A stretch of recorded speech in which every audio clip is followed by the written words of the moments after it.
Hello friends, अभी तक हमने जो पढ़ा वो हमने पढ़ा आरसीसी स्ट्रक्चर में कंक्रीट क्या होता है, कंक्रीट की क्या प्रॉपर्टी है। उसके बाद स्टील पढ़ा, स्टील रीइंफोर्समेंट कितने टाइप के होते हैं और हम क्या यूज़ करते हैं वो। अब हम जैसे आरसीसी में एंटर करते हैं तो हमें बेसिकली कोई भी स्ट्रक्चर डिज़ाइन की मैं जब बात कर रहा हूँ तो मेरा स्ट्रक्चर कैसे डिज़ाइन होना चाहिए, क्यों होना चाहिए, उसकी अगर मैं बात करता हूँ और कोई ना कोई मेथड होंगी डिज़ाइन करने के लिए, ये चीज़ होती है। तो बेसिकली कभी भी कोई स्ट्रक्चर मुझे डिज़ाइन करना है तो सबसे पहले मेरे दिमाग में क्या आना चाहिए कि स्ट्रक्चर का साइज़ क्या होगा, किस साइज़ का बनाना है, क्या उसका लेंथ विड्थ होगा, डेप्थ होगा। ये दूसरा क्या होगा कि वो स्ट्रक्चर साइज़ के साथ साथ उसकी लाइफ कितनी रहेगी, है ना। स्ट्रक्चर की लाइफ कितनी रहेगी, लाइफ के साथ साथ स्ट्रक्चर की ड्यूरेबिलिटी कितनी रहेगी, मतलब उस लाइफ के साथ कहीं ऐसा नहीं हो फेलियर हो रहा है, क्रैक डेवलप हो रहा है, कुछ हो रहा है तो वैसा भी नहीं हो। तीसरा, स्ट्रक्चर की सर्विसिबिलिटी कितनी रहेगी, कितने पर्सन यूज़ कर सकते हैं, क्या कर सकते हैं, ड्यूरेबल है कि नहीं स्ट्रक्चर। तो वो सब डिज़ाइन करने के लिए अगर हम बात करें तो हमें आरसीसी स्ट्रक्चर में भी पता होना चाहिए कि आरसीसी स्ट्रक्चर को हम डिज़ाइन क्यों कर रहे हैं। क्या वो आरसीसी स्ट्रक्चर जितना लोड आ रहा है, लोड हमारा स्ट्रक्चर में किस तरीके से आएगा। तो स्ट्रक्चर में हमारा लोड जो आएगा, एक तो आएगा उस मटेरियल का जिससे वो बन रहा है उसका सेल वेट, जिसको हम बोलते हैं डेड वेट या डेड लोड। दूसरा हमारा होता है फ्लोर फिनिश, मतलब हम उस सरफेस के ऊपर अगर मान लीजिए टाइल लगा रहे हैं तो उसका वेट, मान लीजिए मार्बल लगा रहे हैं तो उसका वेट, मान लीजिए ग्रेनाइट लगा रहे हैं तो उसका वेट, मान लीजिए कोई फ्लोरिंग कर रहे हैं तो उसका वेट। तो ABCD कुछ भी आप कर रहे हो उस सब का वेट जो कि आपका डेड लोड के बाद, डेड लोड मतलब स्ट्रक्चर का खुद का सेल वेट, डेड लोड मतलब बीम, कॉलम, स्लैब, उसका लोड, उसके ऊपर अगर मैं फ्लोरिंग कर रहा हूँ अलग से तो वो क्या कहलाएगा, फ्लोर लोड, ठीक है, फ्लोरिंग लोड, है ना, या फ्लोर फिनिश लोड। वो साथ ही साथ में कितने लोग यूज़ कर रहे हैं वो मेन है आपका। जब डिज़ाइन करते हो तो कितने लोग के लिए डिज़ाइन कर रहा है और आगे फ्यूचर में कितने के लिए डिज़ाइन करना होगा वो भी हमें थोड़ा सा सोचना पड़ता है। क्योंकि कोई भी हम जब आरसीसी स्ट्रक्चर डिज़ाइन करते हैं तो वो आरसीसी फ्रेम्ड स्ट्रक्चर अगर मैं डिज़ाइन कर रहा हूँ तो कम से कम 75 साल उसकी लाइफ बोलता है वो, ठीक है। डैम डिज़ाइन कर रहा हूँ तो 100 ऑफ ईयर बोलता है। अगर मैं स्ट्रक्चर भी दो तरीके के होते हैं, एक लोड बेयरिंग स्ट्रक्चर, दूसरा फ्रेम्ड स्ट्रक्चर। तो अगर मैं लोड बेयरिंग स्ट्रक्चर की बात कर रहा हूँ तो वो 50 साल उसकी मिनिमम एज होती है। मैक्सिमम बोल लो, मिनिमम बोल लो, मतलब 50 साल तो जीना चाहिए। बस ज़्यादा जी जाए तो सोने पे सुहागा, लेकिन 50 साल तो जीना ही जीना चाहिए। मतलब उसमें कोई भी क्रैक नहीं हो, फेलियर नहीं हो, क्रैक डेवलप नहीं हो, सर्विसेबल हो, मतलब उस लाइफ तक चले, ड्यूरेबल रहा। ऐसा पता चले कि 50 साल में टूट के गिरने लगा तो भी हानि है जन धन तन की, ठीक है। तो बेसिकली जब मैं बात करूंगा कि तो कभी भी मेरे दिमाग में जैसे ही आरसीसी आएगा तो पहले तो मटेरियल आएगा, मटेरियल होने के बाद अब वो कैसे डिज़ाइन करना है। क्योंकि आरसीसी पढ़ने का सीधा एम यही है कि पर्टिकुलर हमें बीम, कॉलम, फुटिंग सब डिज़ाइन करना है, उसमें भी डिज़ाइन साइज़ करना है उसका, और साथ में जो रेनफोर्समेंट लग रहा है सरिया टेंशन के लिए वो डिज़ाइन करना है। तो बेसिकली जब डिज़ाइन की बात करेंगे तो हमारे दिमाग में यही आना चाहिए कि डिज़ाइन करने के बाद हमें को मिलना क्या है। डिज़ाइन करने के बाद हमें मिलना है वो स्ट्रक्चर का साइज़, विड्थ कितनी है, डेप्थ कितनी है, लेंथ कितनी है। डिज़ाइन करने के बाद हमें मिलना है कि कितना रीइंफोर्समेंट हमें लगाना है, किस डाया का लगाना है, कितने नंबर पे लगाना है, कितने डिस्टेंस पे लगाना है, ठीक है। थर्ड, उसके बाद तीसरा, कितने लोड के लिए डिज़ाइन कर रहा हूँ मैं, क्या फ्यूचर लोड को भी कंसिडर कर रहा हूँ कि नहीं कर रहा हूँ, उसका डेड वेट कितना है, उस पर लाइव लोड कितना है। तो ये सब भी मुझे वहाँ पे चेक करना पड़ता है। उसके बाद वो पूरी सर्विस लाइफ पे ड्यूरेबल हो, सर्विसिबिलिटी उसकी अच्छी हो, मतलब जितने साल के लिए मैं डिज़ाइन कर रहा हूँ एटलीस्ट वहाँ पे ना कोई क्रैक आए, ना कहीं डिफ्लेक्शन आए, ना कोई भी डिस्प्लेसमेंट आए, ना कोई डिफॉर्मेशन आए। तो ऐसा मुझे करना पड़ेगा। तो बेसिकली जब भी आरसीसी डिज़ाइन करना तो इतनी बातों का मुझे ध्यान रखना है कि वो अच्छे से लोड आपका बियर कर पाए, वो सर्विसेबल रहे, कितना भी आगे का फ्यूचर लोड भी हमें ध्यान रखना पड़ेगा, उसका साइज़ भी हमें ध्यान रखना पड़ेगा। साथ में इंजीनियरिंग का ई का पहले ही मतलब होता है इकोनॉमिकल, तो सिविल इंजीनियर का इकोनॉमिकल भी हो, वो भी ध्यान रखना है। तो उस हिसाब से अगर अपन बाय कॉन्ट्रैक्ट उसके बात करें तो हम आरसीसी डिज़ाइन को दो पार्ट में दो तरीके से डिज़ाइन कर सकते हैं। एक होता है एक्सपेरिमेंटल मेथड से और दूसरा होता है एनालिटिकल मेथड से। एक्सपेरिमेंटल मेथड मतलब क्या किया, बना लिया, चेक कर लिया, एक बार बनाया, दो बार बनाया, तीन बार बनाया, चार बार बनाया, अगर सेफ आ रहा तो वो एक्सपेरिमेंट बेस से। या फिर कोई नया मटेरियल आया, न्यू टेक्नोलॉजी आई, उसको पहले एक्सपेरिमेंट किया, उसको यूज़ किया, देन उसको ही हमने पेटेंट बना लिया अपना। जो हमेशा कोई भी डेरिवेशन या किसी भी मेथड्स में यही होता है। तो एक तो एक्सपेरिमेंटल मेथड होती है, है ना। जनरली एक्सपेरिमेंटल मेथड सुपरसीड करती है एनालिटिकल मेथड को।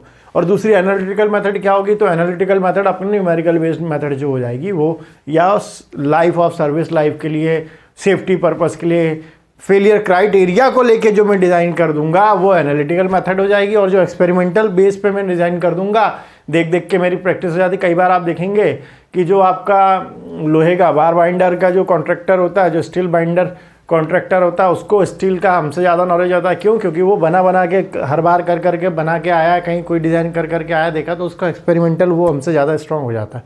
तो एक्सपेरिमेंटल मेथड इसलिए कई बार सुपरसीड करती है एनालिटिकल मेथड को। बाकी एनालिटिकल मेथड में करते ही क्या है, हम फेलियर क्राइटेरिया को लेते हैं, उसको चेक करते हैं कि वहाँ फेलियर हो रहा है कि नहीं। तो अगर मैं लिखना चाहूँ उसको तो कुछ इस तरीके से लिख सकता हूँ, ठीक है।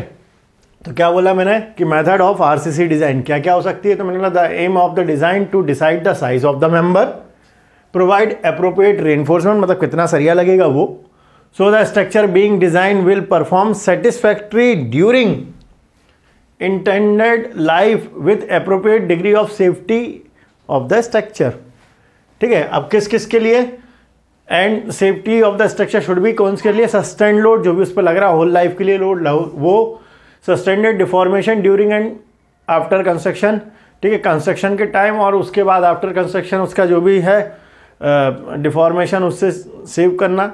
तीसरा शुड बी एडुकेट ड्यूरेबिलिटी, मतलब आपका होल लाइफ टाइम चलना चाहिए बिना फेलियर के। और should be adequate resistance to misuse and fire, आग वाग लग जाए तो उससे भी आपका स्ट्रक्चर सेफ रहे, वैसा हमें डिज़ाइन करना, वैसा मटेरियल यूज़ करना, ठीक है। तो आरसीसी में कितनी मेथड होती हैं, तो हमने बोला 2 मेथड होती हैं, एक होगी एक्सपेरिमेंटल मेथड, दूसरी होगी एनालिटिकल मेथड। फिर हमने बोला एक्सपेरिमेंटल मेथड को अगर मैं डिफाइन करना चाह रहा हूँ तो एक्सपेरिमेंटल मेथड को मैंने बोला in civil engineering experimental method of the design have supersede the analytical method. Reason उसका वही है कि कोई भी नया मटेरियल जब आता है तो वो नया मटेरियल को पहले हम क्या करते हैं, टेस्ट करते हैं, एक्सपेरिमेंट करते हैं, देन उसको यूज़ करते हैं। तो वही लिखा whenever a new material have been developed they have been tested and use on experimental basis, है ना। वैसे ही करेंगे ना, बिना एक्सपेरिमेंट के पहले इस्तेमाल करें फिर विश्वास करें, वाला लिखा नहीं। एनालिटिकल मेथड में जब मैं बात करता हूँ तो मैंने एनालिटिकल मेथड ही क्या होता है, जो फेलियर होता है उस क्राइटेरिया को लेके हम डिज़ाइन कर लेते हैं। तो analytical method are based on the identifying failure criteria based on the material properties, है ना। मटेरियल की प्रॉपर्टी है तो हम क्या बेसिकली सब जब देखते हैं तो मटेरियल जो हम मान के चलते हैं वो आइडियल कंडीशन में मान के चलते हैं कि मेरा जो मटेरियल का कंस्ट्रक्शन हो रहा है, जो मेरा मटेरियल का डेवलपमेंट हो रहा है, जो मेरा मटेरियल बन रहा है, वो मटेरियल एक आइडियल कंडीशन में होगा। लेकिन है तो वर्कमैनशिप ही मेन की मशीनरी की, तो कहीं ना कहीं वो फिर 100% उस आइडियोलॉजी से नहीं बन पाता। कहीं ना कहीं उस पर क्या होता है, कहीं ना कहीं उस केस पे क्या होता है कि थोड़ी बहुत डिफिशिएंसी हो सकती है, 100% एफिशिएंसी नहीं हो सकती। तो उस केस पे हम क्या करते हैं, partial safety factor of material use कर लेते हैं, है ना। आगे आएगा partial safety factor of material. तो उसके लिए अपन बात करते हैं तो हमने क्या बोला, analytical method are based on identifying failure criteria based on the material properties, ठीक है। Expected load quantified and analysis carried out and then based on failure criteria safe design are found। तो वही है कि पहले तो हम ये देख लेते हैं कि कितना लोड आ रहा है, उसको कैलकुलेट कर लेते हैं, क्या मटेरियल आ रहा है, कैसा आ रहा है, उसकी क्या प्रॉपर्टी है, उसके हिसाब से हम क्या कर लेते हैं, फेलियर क्राइटेरिया को पकड़कर कि कहाँ फेल हो सकता है उससे पहले तक में हम डिज़ाइन कर लेते हैं कि वहाँ फेल हो रहा है अगर, तो उसी को क्राइटेरिया को पकड़ा और उससे सेव कर ली डिज़ाइन, ठीक है। तो यहाँ तक लिखिए।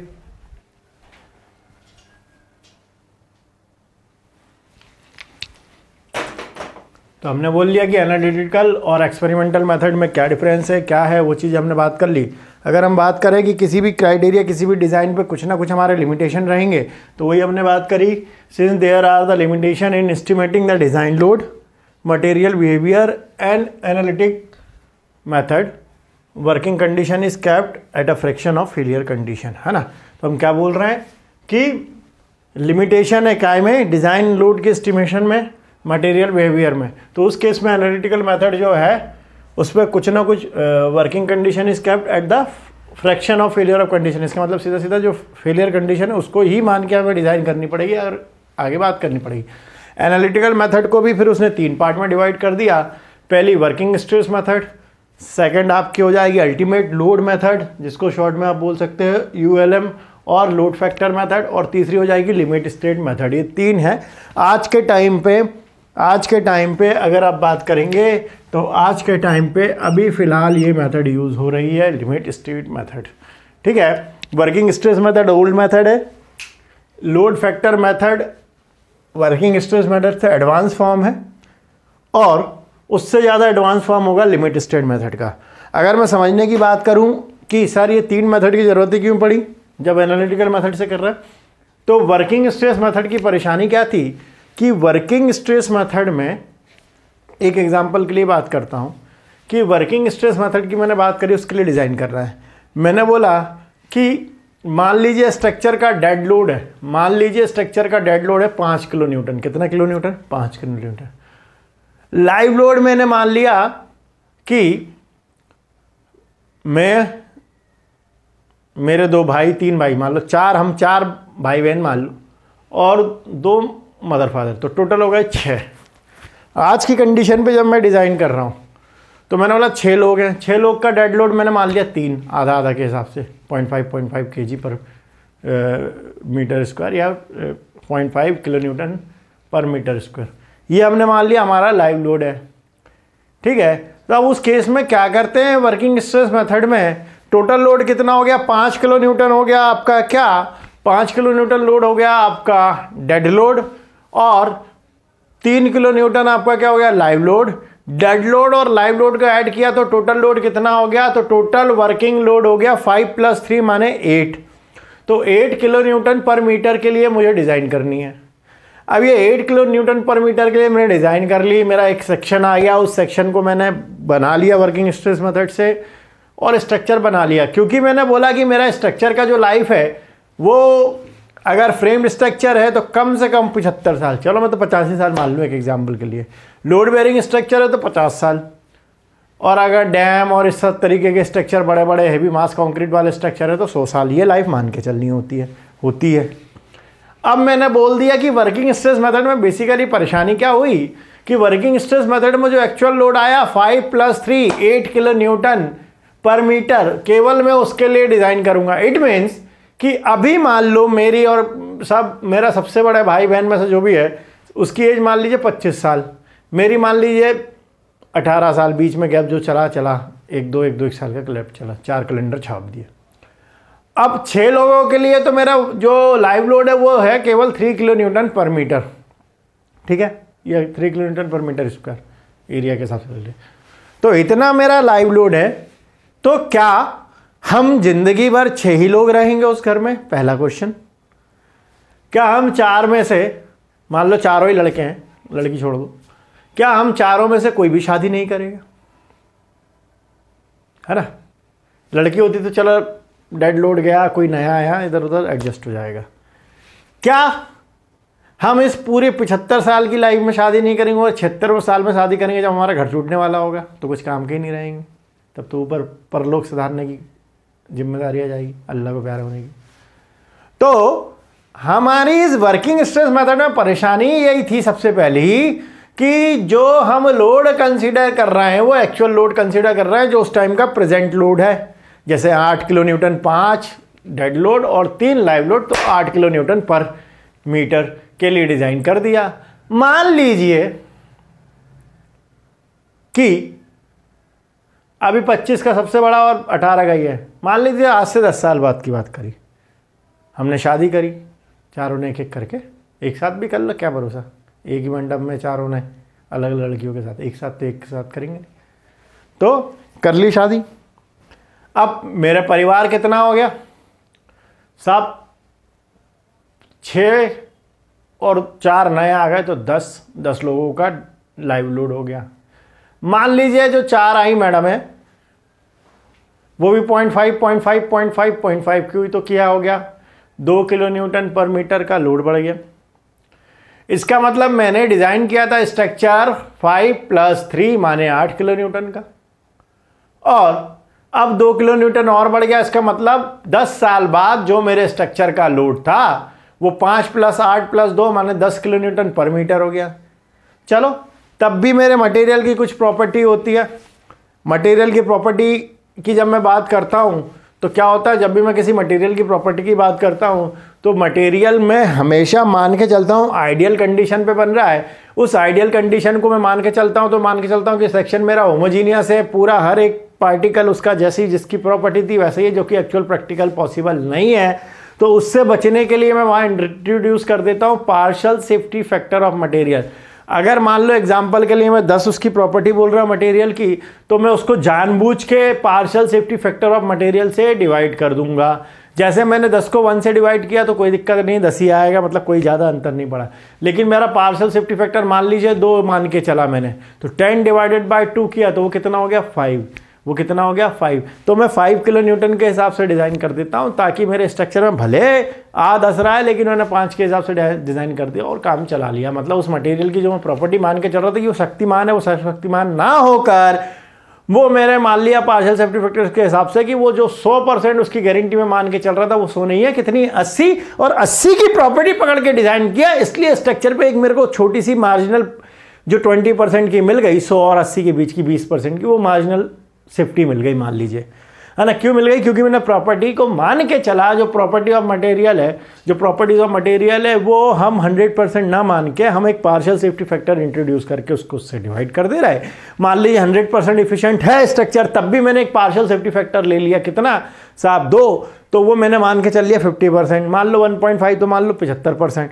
तो इस तरीके से मैंने जो मटेरियल की प्रॉपर्टी थी उसको 100% ना मान के थोड़ा कम आंका। मैंने अपनी शक्ति को, मेरी अपनी ताकत को, मैंने अपनी स्ट्रेंथ को थोड़ा सा कम आंका, और कम आंका कर मैंने डिजाइन कर दी, तो मेरे पास कुछ ना कुछ मार्जिनल इफेक्ट मिल गया, क्योंकि पार्शियल ऑफ सेफ्टी फैक्टर था।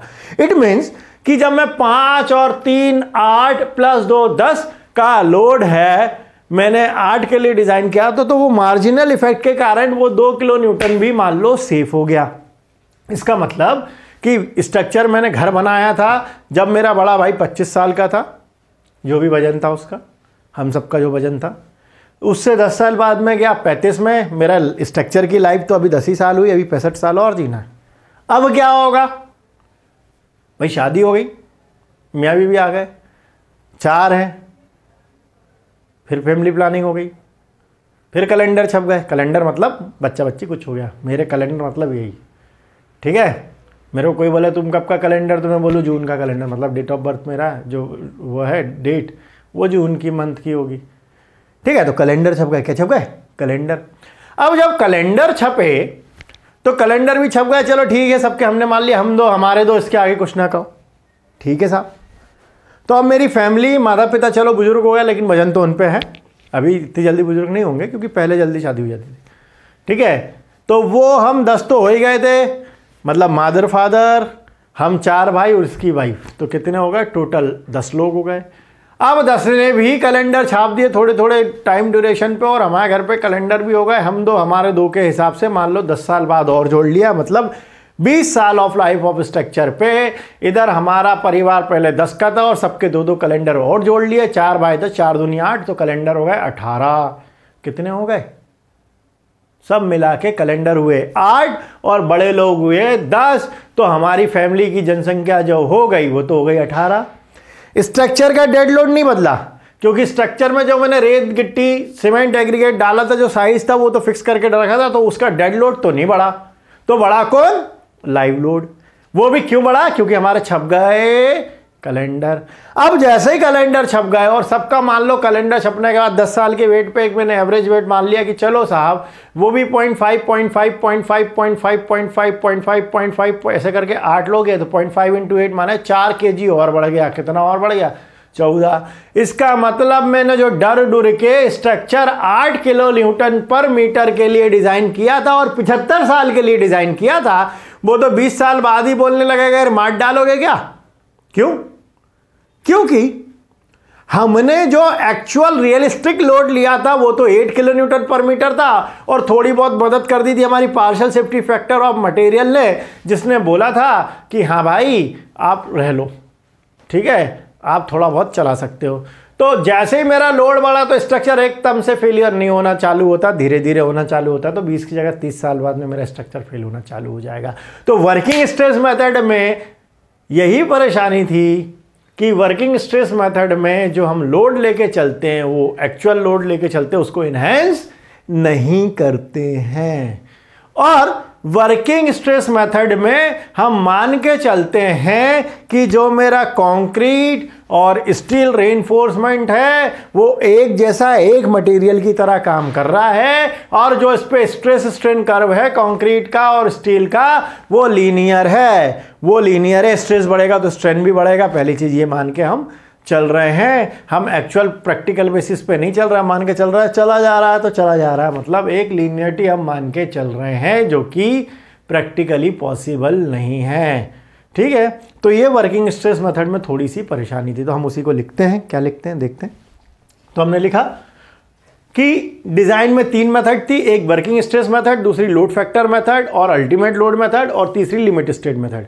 तो वर्किंग स्ट्रेस मेथड में क्या हुआ, हमने बोला this has been traditional method. ठीक है भाई, पुरानी मेथड है तो use for the reinforce cement concrete. अब कई जगह रेनफोर्स कंक्रीट भी लिखते हैं, सीमेंट नहीं लिखते, क्योंकि वो यहाँ कंक्रीट को मान के चलते हैं कि आज के ज़माने में कंक्रीट पे जो बाइंडिंग मटेरियल है वो सीमेंट है, तो वो सीमेंट यहाँ शो नहीं करते। तो घबराना नहीं कि सर सीमेंट नहीं लिखा तो कोई और मटेरियल होगा, नहीं। आज के टाइम पे एट प्रेजेंट जब अब तक हम आरसीसी पढ़ रहे हैं उस टाइम तक मान के चलना कि कंक्रीट जो है, कंक्रीट में जो बाइंडिंग मटेरियल है जो सबको जोड़ के रखेगा, हम साथ साथ रखेगा, वो कौन है, सीमेंट है, इसलिए उसको बार बार शो नहीं कर रहा। तो this has been traditional method use for reinforce concrete लिख दे या reinforce cement concrete design where it is assume that, यहां से मेन कहानी चालू होती है।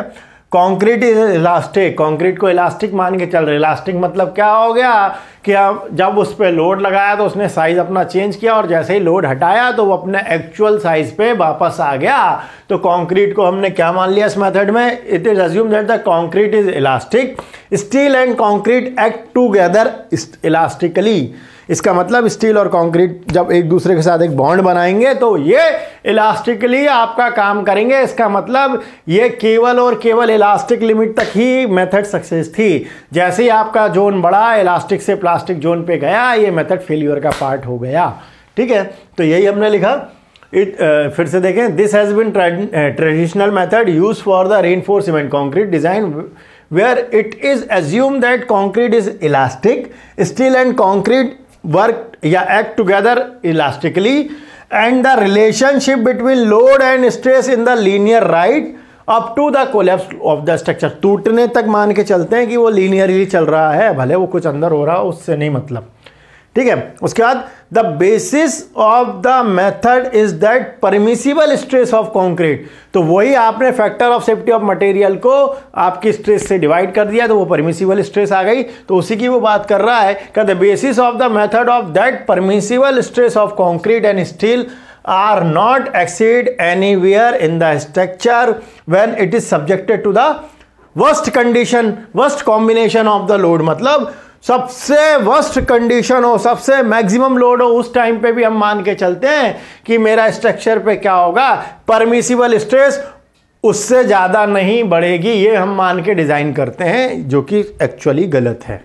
हम मान के चलते स्ट्रक्चर की जितनी लाइफ है वो 18 किलो न्यूटन लोड क्यों ना हो जाए, हमारा स्ट्रक्चर झेल जाएगा, जो कि गलत नहीं है, गलत है। क्योंकि ज़्यादा लोड आएगा तो उस टाइम क्या करोगे, अजम्पशन से नहीं चलेगा। मैं बोलूँ कि मैं अच्छा इंसान हूँ, मैं कोई कुकर्म नहीं करता, मैं कुछ नहीं करता, मैं तो बिल्कुल गऊ की तरह हूँ, ऐसा मैं मान तो लूँ, लेकिन मेरी हरकतें और ख़राब हो, राक्षसों जैसी हो, दुष्ट जैसी हो, तो उस केस में मेरे मानने से क्या होता है, जो सामने होगा वो गलत होगा ना। तो वैसे ही वर्किंग स्ट्रेस मेथड में भले मैं मान लूं कि मेरी जो परमिसिबल स्ट्रेस है वो कभी भी कोलैप्स लोड वर्किंग लोड से ज़्यादा नहीं होगी, फेलियर होने की चांस नहीं होगी, लेकिन वो मेरे मानने से कुछ नहीं होगा। यही एक वर्किंग स्ट्रेस की खराबी थी कि वो मान के चलता था जो मैं हूँ वही सही है, जो मैं हूँ वही सत्य है, वो गलत था। आगे समझ में। तो यहां उसने क्या बोल दिया, फिर से देखें, the basis of the method is that permissible stress for the concrete and steel are not exceeded anywhere in the structure when it is subjected to the worst condition या worst combination of the working load. ठीक है, फिर लिखा this method is based on elastic theory. वही बताया मैंने कि elasticity मान के चलते कि लोड आने पे आपका डिफॉर्म होगा स्ट्रक्चर, और लोड हटाने पे वापस ओरिजिनल पोजीशन को रिगेन कर लेगा। ठीक है, तो यही लिखा हमने, this method is based on elastic theory of RCC section. ठीक है, उसके बाद the section are design is accordance with the elastic theory of bending assuming that both material obey the Hooke's law. और हुक्स लॉ क्या बोलती है, stress is within elastic limit, है ना, बिना इलास्टिक लिमिट के तो काम ही नहीं चलेगा। WSM मेथड का पहले ही पार्ट होता है कि it is depend upon elastic theory, और इलास्टिक थ्योरी में क्या बोलेगा, within the elastic limit, within the elastic limit क्या हो जाएगा, within the elastic limit stress is directly proportional to strain, जितना स्ट्रेस आ रहा है उतना ही स्ट्रेन आएगा, ये मान के चलते हैं। जैसे ही हम डायरेक्टली प्रोपोर्शनल का साइन हटाते हैं तो इक्वल टू का साइन आता है, और जैसे ही डायरेक्टली प्रोपोर्शनल का साइन हटाते हैं एक कांस्टेंट आता है, वो कांस्टेंट यहाँ पहला कहला जाता है ई, और ई को बोलते हैं कोफिशिएंट ऑफ यंग मॉड्यूलस या यंग मॉड्यूलस ऑफ इलास्टिसिटी। ठीक है, तो ये आपका हो गया। तो यही हमने बोला, the section are design in accordance with the elastic theory of the bending assuming both material obey the Hooke's law. यहां तक लिखिए। WSM मेथड में हम ये मान के चलते इलास्टिक थ्योरी में कि जो आपका स्ट्रेस स्ट्रेन कर्व है वो आपका लीनियरली वेरिएशन में आएगा। तो the elastic theory assume the linear variation of strain stress from 0 at the neutral axis to the maximum at the extreme fibre, है ना, और the stress strain distribution of rectangular section as shown in figure. अभी अपन बात करते हैं, पहले बात करते हैं न्यूट्रल। मान लिया मैंने एक मेरा रेक्टेंगल सेक्शन है, एक रेक्टेंगल सेक्शन है जिसकी विड्थ b है, जिसकी ओवरऑल डेप्थ कैपिटल D है। ठीक है, इस पे मैंने बोला सरिया लगाई, क्योंकि RCC पढ़ रहा हूँ, तो RCC पढ़ रहा हूँ तो मैंने बोला इस पर सरिया लगाई। सरिया कैसी रहेगी, गोल। ठीक है, तो इसके डायमीटर और इसके एरिया की बात करूँ तो A for area, S for steel, T for tension. तो area of steel reinforcement in tension zone, है ना, ये खाली इसको डिनोट करने के लिए बनाया, ऐसा कुछ अलग से नहीं है ना। बाद में ये आपने ऐसे बना लिया, मान लो 4 सरिया लगी हुई।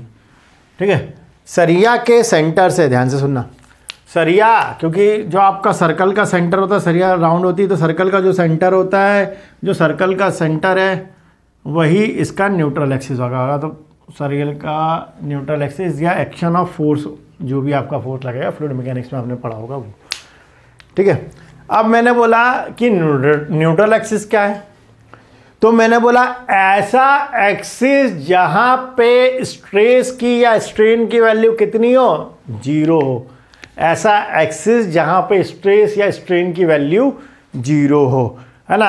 स्ट्रेस आपका 2 तरीके का रहेगा, एक कंप्रेसिव स्ट्रेस, एक टेंसाइल स्ट्रेस। मान लीजिए मैंने कंप्रेसिव स्ट्रेस को पॉजिटिव माना और टेंसाइल स्ट्रेस को नेगेटिव माना, तो न्यूट्रल एक्सिस ऐसा एक्सिस होगा जहां पर आपकी स्ट्रेस की वैल्यू क्या हो, 0 हो, ना पॉजिटिव हो ना नेगेटिव हो। इट मीन्स ना लड़का हो ना लड़की हो, क्या हो, बीच बीच का ट्रांसजेंडर हो, मतलब हाया हो।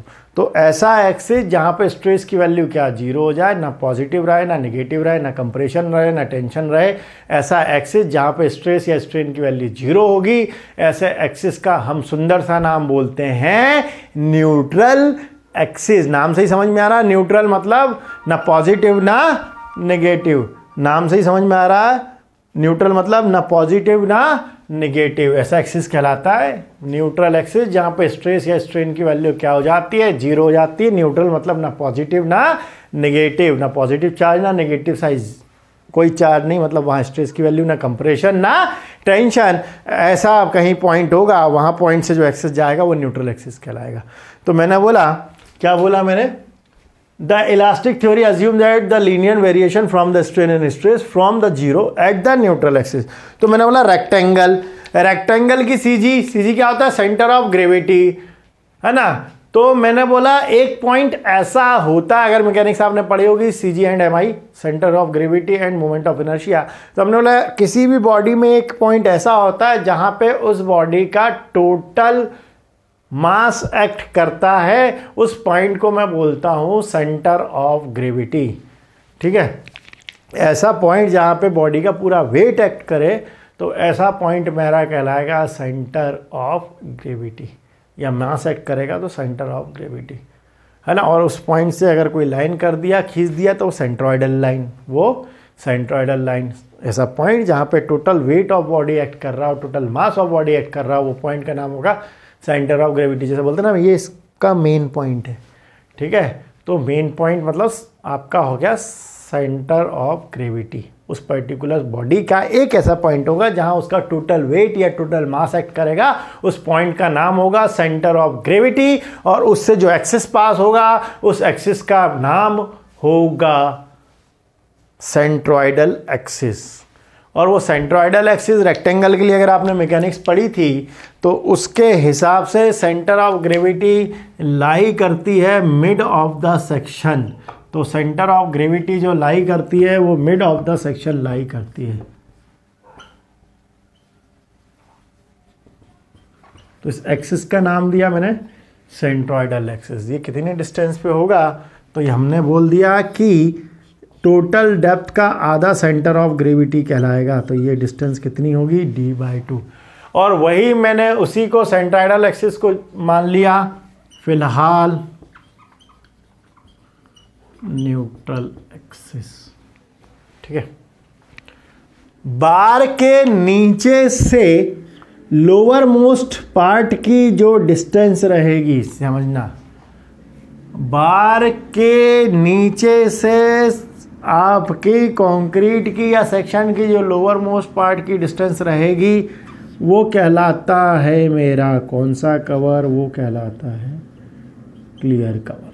कौन सा कवर, क्लियर कवर। बार के सेंटर से, ध्यान से सुनना, बार के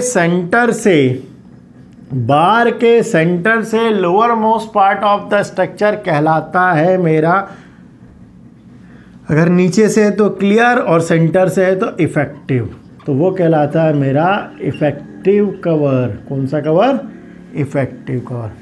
बार के सेंटर से टॉप मोस्ट फाइबर की जो डिस्टेंस कहलाती है वो कहलाती है मेरी डी, स्मॉल डी, और स्मॉल डी को मैं बोलता हूं इफेक्टिव डेप्थ। इफेक्टिव डेप्थ क्यों बोल रहा हूं, क्योंकि मैं मान के चलता हूं कि सर्कल का जो सेंटर ऑफ ग्रेविटी होता है वो उसका सेंटर ही होता है, तो उसके सेंटर से टॉप मोस्ट तक की फाइबर की डिस्टेंस कहलाएगी effective depth. Centre of circle या सेंटर ऑफ बार से बॉटम मोस्ट फाइबर की डिस्टेंस कहलाएगी आपका, कहलाएगा वो इफेक्टिव कवर। इसका मतलब मैं अगर इस सरिया का डाया ऑफ बार, एग्जाम्पल के लिए बात करता हूं, फाई है एक एग्जाम्पल के लिए, है ना, तो मेरा इफेक्टिव कवर मतलब क्या हुआ, क्लियर कवर प्लस क्या जुड़ गया, dia of bar divided by 2। क्या हो गया, dia of bar, diameter of bar divided by 2 हो गया। आ गई समझ में। तो अगर मेरे से बोले क्लियर कवर मतलब कि सरिया आपके बॉटम मोस्ट फाइबर से, या अगर फॉर्म वर्क लगा और उसके ऊपर सरिया रख रहा है तो उसको डायरेक्ट ऊपर नहीं रखते, उसको थोड़ी डिस्टेंस पर रखते हैं, तो वो कितनी डिस्टेंस पर रखना है उसको हम बोलते हैं क्लियर कवर या नॉमिनल कवर, जो कि पेज नंबर 47 पे हमने जब थ्योरी ऑफ कंक्रीट की प्रॉपर्टी पढ़ रहे थे तब बात करी थी ग्रेड ऑफ कंक्रीट के साथ। तो जो आपका क्लियर कवर में अगर मैं dia of bar divided by 2 add कर दूं तो वो मेरा इफेक्टिव कवर हो जाता है। सेंटर ऑफ बार से टॉप मोस्ट फाइबर की डिस्टेंस मेरी कहलाती है इफेक्टिव डेप्थ, पूरी depth, overall depth, width of ये हो गया। तो मैंने बोला ध्यान से देखना, ये मैंने तीनों एक्सिस बना दिया है। तो मैं अगर स्ट्रेन की बात करता हूं तो मेरे इस अजम्पशन से, इस WSM मेथड के अजम्पशन में मैं क्या बोलता हूं कि न्यूट्रल एक्सिस पे, नाम से ही पता चल रहा है, न्यूट्रल एक्सिस पे स्ट्रेस और स्ट्रेन की वैल्यू कितनी होती है, 0 होती है, और टॉप मोस्ट फाइबर पे, एक्सट्रीम वाले फाइबर पे मैक्सिमम होती है। तो अगर स्ट्रेस की बात कर रहा हूं और ऊपर वाला सेक्शन मेरा कंक्रीट है तो E for strain, C for concrete, ठीक है। वैसे ही ये 0 और बॉटम मोस्ट में मैक्सिमम जो होगा वो मेरी स्ट्रेन कहलाएगी E फॉर स्ट्रेन और S फॉर स्टील या स्टील इन टेंशन EST। तो ये मेरा क्या हो गया, ये हो गया मेरा स्ट्रेन डायग्राम। ठीक है, क्योंकि इसका मैं अजम्पशन ही मान के चलता हूं कि इलास्टिक थ्योरी पे काम कर रहा है और इलास्टिक थ्योरी पे एक एक्सिस न्यूट्रल एक्सिस होगा जहां पे स्ट्रेस क्या होगी 0, उसके ऊपर कंप्रेसिव, नीचे टेंसाइल या वाइस वर्सा जैसा लोड लगेगा वही मेरा न्यूट्रल एक्सिस का पार्ट कहलाएगा। ऐसा एक्सिस जहां पे मेरी स्ट्रेस की वैल्यू इस 0 हो, स्ट्रेन की वैल्यू क्या हो 0 हो, ऐसा एक्सिस मेरा कहलाएगा न्यूट्रल एक्सिस। तो यही मेरे अजम्पशन में बोला कि इलास्टिकली काम कर रहा है और न्यूट्रल एक्सिस पे स्ट्रेस की वैल्यू 0 और टॉप मोस्ट फाइबर पे या एक्सट्रीम फाइबर पे उसकी स्ट्रेस या स्ट्रेन की वैल्यू कितनी हो जाएगी, मैक्सिमम हो जाएगी।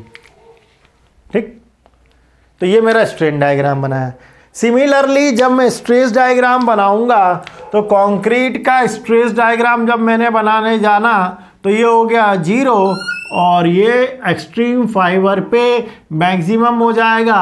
अगर परमिसिबल स्ट्रेस ऑफ कंक्रीट को मैं सिग्मा, सिग्मा मतलब स्ट्रेस, सी मतलब कंप्रेसिव, बी मतलब bottom fibre, sorry CBC permissible stress of concrete, sigma CBC से शो किया और स्टील की स्ट्रेस को अगर मैंने सिग्मा ST से शो किया और इस पे टेंशन फोर्स मान लीजिए T लगा और यहाँ कहीं इसका कंप्रेसिव फोर्स लगेगा C, तो ये मेरा कंक्रीट का कहलाएगा, कंक्रीट और स्टील का कहलाएगा स्ट्रेस डायग्राम। क्योंकि मैं अजम्पशन मान के चल रहा हूँ कि ये लीनियर रहेगा, है ना, ये मैं मान के चल रहा हूँ क्या रहेगा, लीनियर।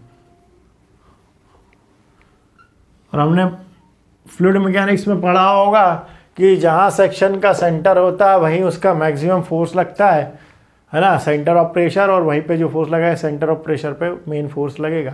तो मैंने बोला जब इसका स्टील रेनफोर्समेंट का जो सेंटर है वही इसका सेंटर ऑफ प्रेशर है तो इस पर जो आपका फोर्स लगेगा वो टोटल टेंशन फोर्स हो जाएगा और ये टोटल कंप्रेसिव फोर्स हो जाएगा। तो T for total tensile force या tension force, C for total compressive force. और टोटल टेंसाइल फोर्स से टोटल कंप्रेसिव फोर्स की परपेंडिकुलर डिस्टेंस को सुन लेना, टोटल टेंसाइल फोर्स से टोटल कंप्रेसिव फोर्स के बीच की परपेंडिकुलर डिस्टेंस का मैं नाम देता हूं लीवर आर्म। कौन सा आर्म, लीवर आर्म। तो टोटल कंप्रेसिव फोर्स और टोटल टेंसाइल फोर्स के बीच की परपेंडिकुलर डिस्टेंस का जो नाम होता है उसका नाम कहलाता है लीवर आर्म। और टॉप फाइबर से लेके न्यूट्रल एक्सिस तक की, top fibre, top compressive fibre से लेके न्यूट्रल एक्सिस तक की जो डिस्टेंस होती है वो कहलाती है डेप्थ ऑफ न्यूट्रल एक्सिस, जिसको किताबें कैपिटल L इंटू D से शो करती है। ठीक है, और लीवर आर्म को शो करती है J इंटू D से। आ गई समझ में? तो यही इसका अजम्पशन था, यही इसकी कहानी थी। और इन बारों का जो एरिया है इन सब का टोटल एरिया कहलाता है area, A for area, S for steel, T for tension, area of steel reinforcement in tension zone, वो कहलाता है AST। तो यहाँ तक लिखिए, फिर इसकी टर्मिनोलॉजी लिखते हैं।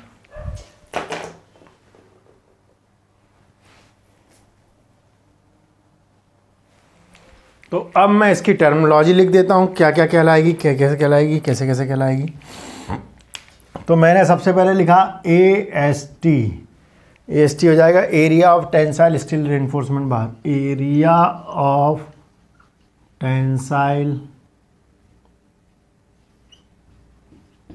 स्टील रेनफोर्समेंट बार, और रेनफोर्समेंट बार को मैं कैपिटल R और /F से शो कर देता हूँ। बी क्या, स्मॉल बी हो गई विड्थ ऑफ सेक्शन, जो भी सेक्शन की विड्थ है वो हो गई। कैपिटल D क्या हो गया, overall depth of the section या total depth of the section, इसको ओवरऑल बोल लो और ओवरऑल डेप्थ बोल लो या डेप्थ ऑफ सेक्शन बोल लो। ठीक है,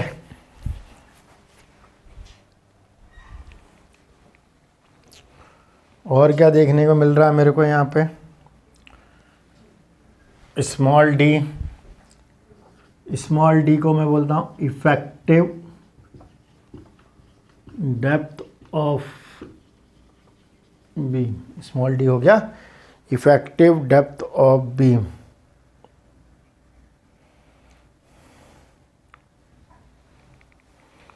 ठीक है, और इफेक्टिव डेप्थ ऑफ बीम को और आगे शो अगर मैं करना चाह रहा हूँ, इसको मैं ऐसा लिख सकता हूँ, defined as the depth from, कहाँ से डेप्थ है, the depth from extreme fibre of concrete, depth from extreme depth from extreme compression fiber, depth from extreme compression fiber, है ना, extreme compression fiber ही है ना ये, depth from extreme compression fiber to the center of gravity, to the center of gravity, to the center of gravity of tensile steel, of tensile steel। तो effective depth अगर आपसे पूछेगा तो ये हो जाएगा। तो अभी आपने इसकी बात कर ली, आपने इसकी बात कर ली, आपने इसकी बात कर ली। ठीक है, आगे चलते हैं। एन डी कहलाएगा आपका,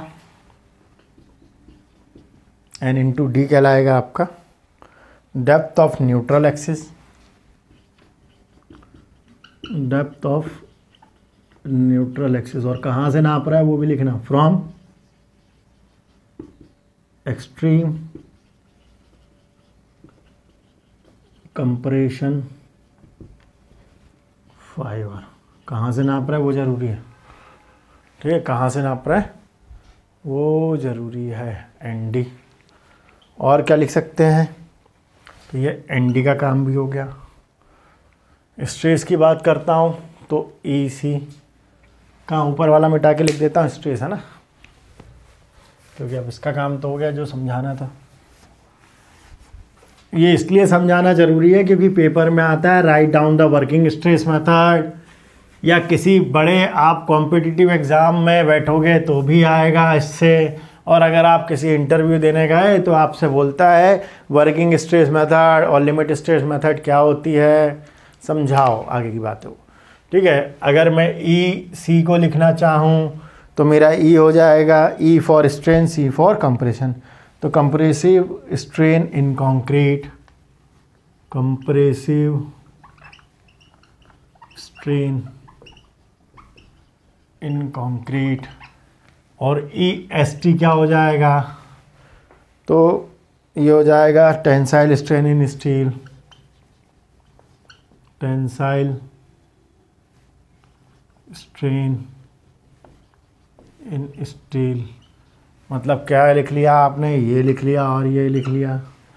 अब और क्या दिख रहा है आपको, आपको दिख रहा है सिग्मा सी बी सी। तो सिग्मा सी बी सी क्या हो गया आपका, परमिसिबल। ठीक है, permissible compressive stress in concrete.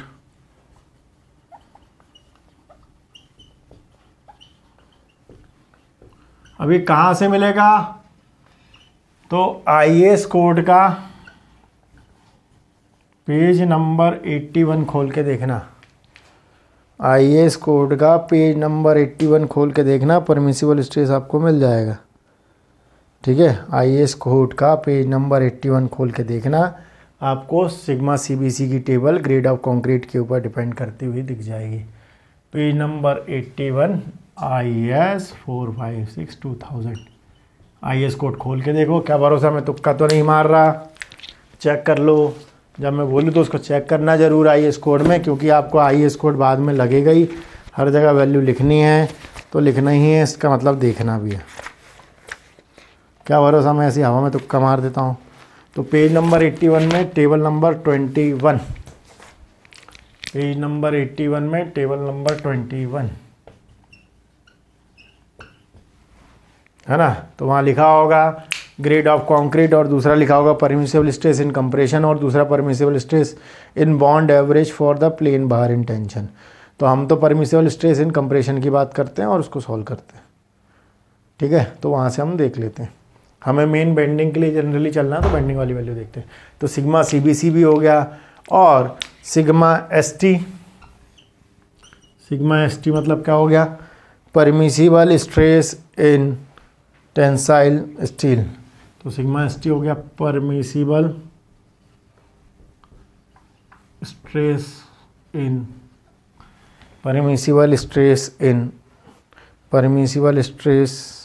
Permissible tensile लिखो, ठीक है, permissible tensile stress in steel. तो सर अब ये कहाँ से दिखेगी, तो ये भी हमें पता होना चाहिए कि कहाँ से दिखेगी सिग्मा ST।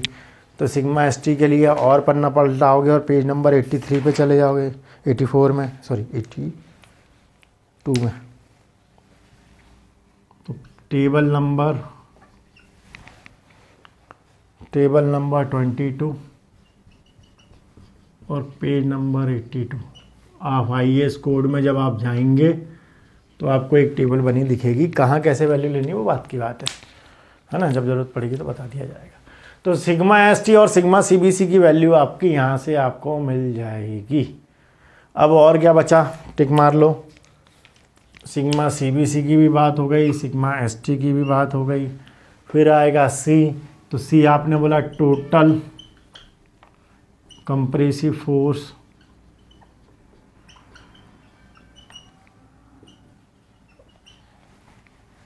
और T क्या हो गया, टोटल टेंसाइल फोर्स। तो अब आपका ये वाला पार्ट भी हो गया और अब ये वाला पार्ट भी हो गया। अब केवल एक बच रहा है जिसका नाम है JD, जिसका नाम है J/D, जिसको बोलते हैं लीवर आर्म, जिसको हम बोलते हैं लीवर आर्म।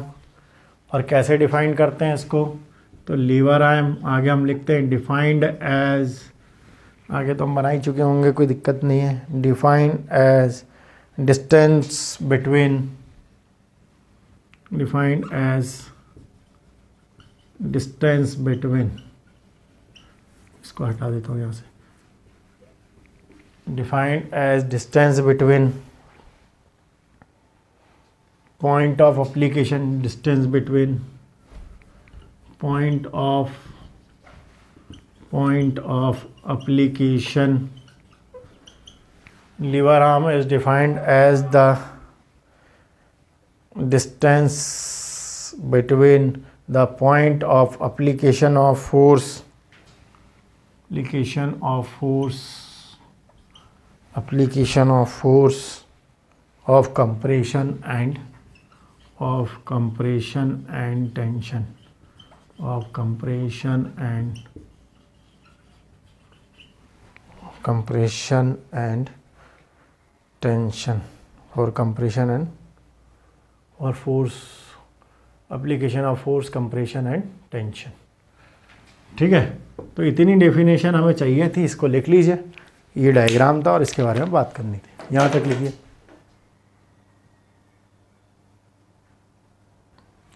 अब कोई भी मेथड है तो बिना अजम्पशन के तो नहीं हो सकती, क्योंकि आइडियलाइज कंडीशन नहीं मानेंगे तो कोई भी चीज़ नहीं आपकी बन सकती।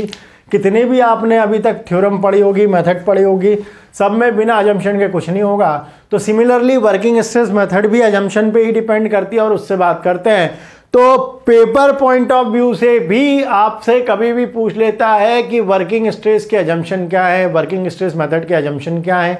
आप कहीं वाइवा देने भी जाएंगे तो आपसे पूछेगा भाई अजम्पशन ऑफ WSM मेथड बता दो, या भाई assumption of limit state method बता दो। और कभी भी जब हम मेथड की बात कर रहे हैं तो उसी टाइम उसके अजम्पशन की भी हम बात कर लेते हैं। तो अजम्पशन में मैंने बोला कि सर अगर मान लीजिए मुझे अजम्पशन याद नहीं है तो क्या करेंगे।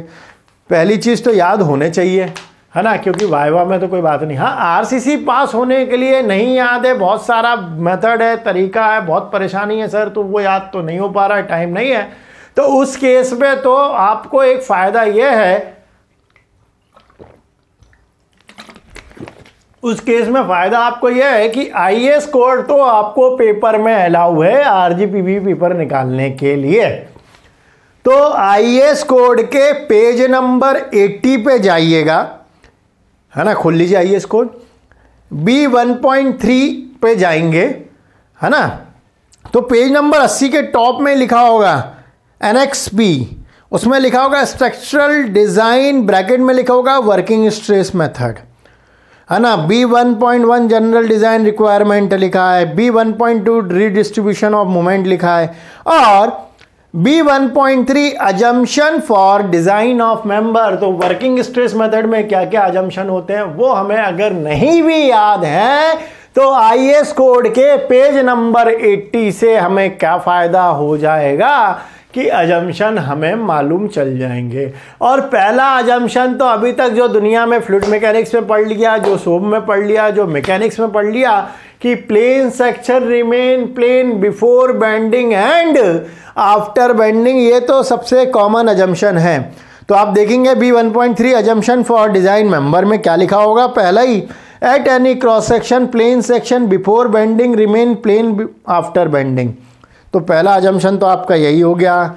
क्या हो गया, जो आईएएस कोड का अजम्पशन है वैसे लिख दे रहा हूं मैं, लिखने में वैसे अपनी भाषा में लिख सकता हूं कि plane section remain plane before bending and after bending, लेकिन जब आईएएस कोड लिख दे रहा है तो उसी की लैंग्वेज लिखने में क्या ही जा रहा है। तो पहला अजम्पशन आपका हो गया eight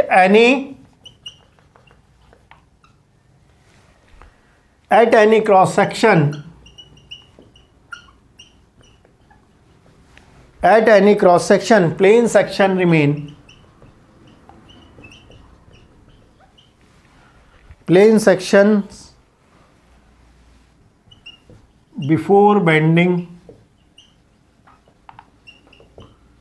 and plane section plane at any cross section plane section before bending remain plane after remain plane।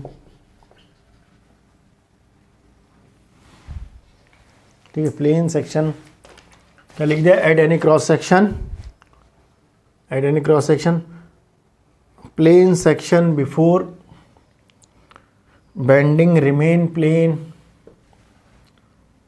Plane section remain plane after bending. तो स्पेलिंग सही कर लेना, ठीक है। Plane section remain plane before bending and after bending. तो plane section plane section plane plane section plane before bending and after bending, ये चीज़ याद रखिएगा। तो ये जो अजम्पशन है ऐसे ही आपको सीधे सीधे एक लाइन लिख के आनी, plane section remain plane before bending and after bending. तो कहीं स्पेलिंग PLA नहीं है, कहीं PLAIN है, तो दोनों जगह या तो एक जैसी होगी। तो plane section remain plane before bending and after bending. तो ये जो अजम्पशन है ये अजम्पशन डिपेंड करता है इलास्टिक थ्योरी पर, है ना। तो ये जो अजम्पशन है अगर मैं इसको लिखना भी चाह रहा हूँ तो मैं लिख सकता हूँ this assumption based on plastic theory, ठीक है। तो दिस अजम्पशन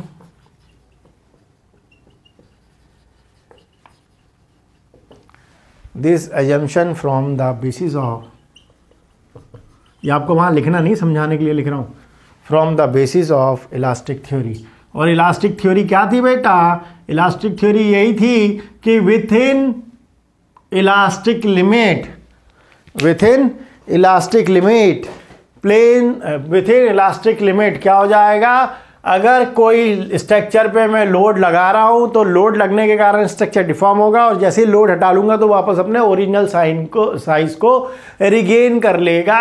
ऐसा सेक्शन मेरा कहलाता है ना, ऐसा मेरा कहलाता है application of section elastic theory, है ना, within the elastic limit. लेकिन कब तक, जब तक उसकी इलास्टिक लिमिट रहेगी। Plane section remain plane before bending and after bending. तो ये इलास्टिक थ्योरी में सबसे बड़ी बात है इसकी यही है कि आपका प्लेन सेक्शन रिमेन रहेगा plane before bending and after bending, है ना। लेकिन कब, वो डिपेंड करता है इलास्टिक थ्योरी पे, है ना। इलास्टिक थ्योरी क्या होती है, with in the elastic theory किस पे, जैसे हुक्स लॉ पे बात करी तो within the elastic limit, elastic limit तक स्ट्रेस और स्ट्रेन आपस में डायरेक्टली प्रोपोर्शनल होगी, पहली चीज़। दूसरा, अगर कोई लोड लग रहा है किसी बॉडी पे और वो इलास्टिक बॉडी है, इलास्टिसिटी उसकी प्रॉपर्टी है, तो जब लोड लगा तो वो डिफॉर्म हो जाएगी, लेकिन लोड हटाने के बाद वापस वो एक्चुअल कंडीशन में आ जाएगी, जैसे हमारे लोअर की इलास्टिक है ना, जब हम पहनते हैं तो उसको चौड़ा करके पहनते हैं और वापस वो अपनी ओरिजिनल पोजीशन पे आ जाती है ना। तो जो उसकी स्ट्रेंथ है, जहाँ तक उसका एक लिमिट है, इलास्टिक लिमिट, तो वहाँ तक वो खींचेगी, उसके बाद वो टूटना चालू हो जाएगी तो वो प्लास्टिक कंडीशन आ जाएगी। तो विथ इन इलास्टिक लिमिट ही हो गया। तो पहला आपका ये था अजम्पशन। सेकेंड अजम्पशन की बात करूँ, पेपर में पूछता है ना, write down the assumption of limit state method. Second assumption B लिखा हुआ है, all tensile stresses, all tensile stresses are taken up by reinforcement,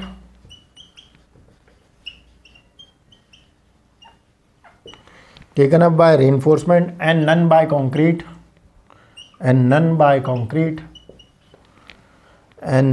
concrete,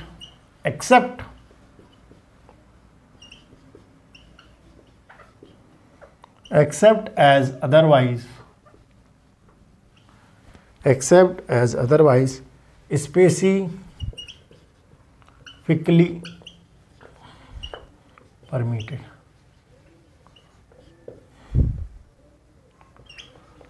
तो सेकंड में ये मान के चलते कि हमें मालूम है कि जो मेरा कंक्रीट है वो टेंसाइल स्ट्रेस बियर करने के लिए इतना ताकतवर नहीं है, वो वीक है। तो ये हम मान के चलते हैं कि किसी स्ट्रक्चर पे जो भी टेंसाइल स्ट्रेस आ रही है, जो भी टेंसाइल फोर्स आ रहा है, वो केवल और केवल रेनफोर्समेंट मतलब स्टील बार, जिसको मैं जानबूझ के यूज कर रहा हूं आरसीसी में, ताकि वो पूरी की पूरी स्ट्रक्चर की टेंसाइल रेनफोर्समेंट ले ले, वही गेन करेगी। जब तक खुद स्पेसिफाई नहीं बोल दे नहीं कंक्रीट तुझे भी टेंसाइल स्ट्रेस लेनी है, जब तक स्पेसिफिकली नहीं बोल दे, जब तक आप हमेशा मान के चलेंगे कि किसी भी स्ट्रक्चर पे जो भी टेंसाइल स्ट्रेस आ रही है वो केवल और केवल रेनफोर्समेंट बेयर कर लेगी। ठीक है, तो ये सेकंड अजम्पशन है, बी वाला पार्ट। ठीक है, तो हमें मालूम है कि एज द हमें पहले ही मालूम, हमने पहले ही डिस्कस किया हुआ कि कंक्रीट जो होता है वो टेंशन में क्या होता है, वीक होता है। ठीक, तीसरा, अब देखना वहाँ तीसरा कहाँ लिखा है। जब आईएस कोड से देखोगे तो यहाँ नीचे मत चले जाना, सी पे जाना। सी, जब आप ऐसे आईएस कोड देखोगे तो ये आपका, जब ऐसे देखोगे तो ये राइट, ये लेफ्ट। तो लेफ्ट में यहाँ लिखा हुआ assumption for design of member A B, फिर ये राइट में आ जाएगा, यहाँ सी है ना, तो सी राइट पे है। तो सी क्या है आपका, इसका the stress strain curve, the stress strain curve, the stress strain relationship, the stress strain relationship, the stress strain relationship of steel and concrete, of steel and concrete, of steel and concrete under working load, under working load, under working load is straight line, is straight line। ठीक है, तो third assumption बोलता है कि with इन, आप बात कर रहे हो वर्किंग लोड, तो वर्किंग लोड में जो आपका स्ट्रेस स्ट्रेन कर्व होगा कंक्रीट और स्टील का, वो स्ट्रेट लाइन होगा, मतलब वो पैराबोलिक या कुछ अलग तरीके का शेप नहीं होगा। ये अपन बात करते हैं।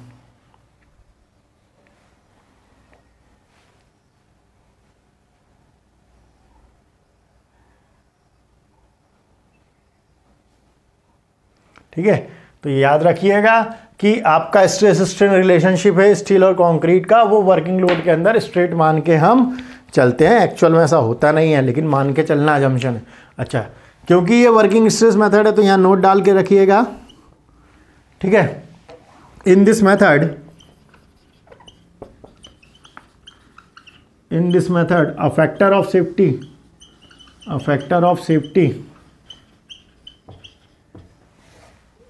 Equal to 3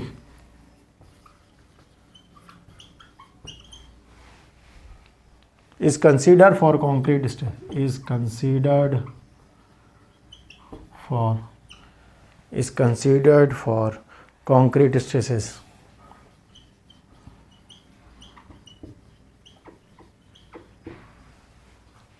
Is considered for the concrete stresses. Therefore,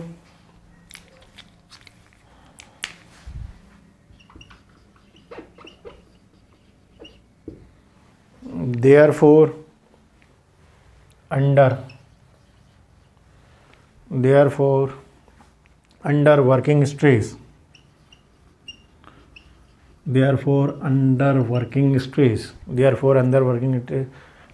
it may be reasonable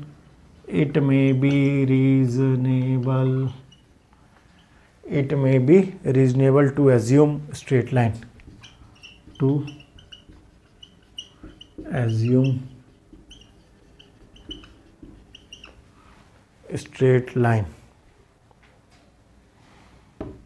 ठीक है। तो हमने बोला क्योंकि ये वर्किंग स्ट्रेस मेथड है तो यहाँ कंक्रीट का जो पार्शियल सेफ्टी फैक्टर जो फैक्टर ऑफ सेफ्टी है वो 3 मान के चलते हैं, ठीक है। यही हम कंक्रीट के लिए लिमिटेड स्टेट में 1.5 मान के चलते हैं, ये याद रखिएगा, ठीक है। तो ये हो गया तीसरा अजम्पशन। और चौथा अजम्पशन तो एक लाइन का छोटा सा। चौथा अजम्पशन क्या है? The modular of elasticity, the modular ratio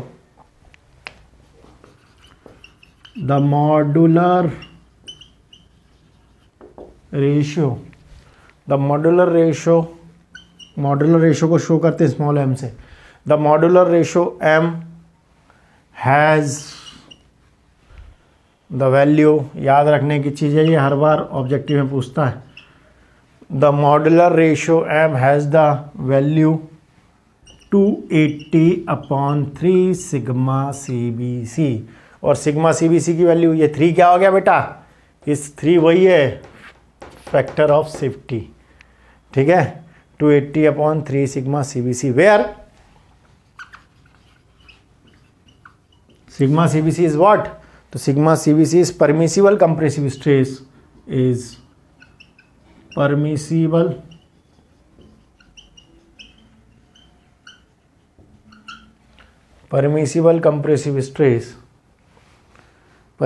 compressive stress due to bending,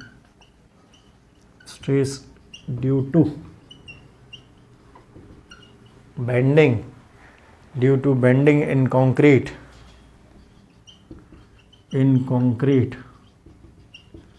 in Newton per mm square। कहाँ से मिलेगी? पेज नंबर 81 से, ठीक है। as specified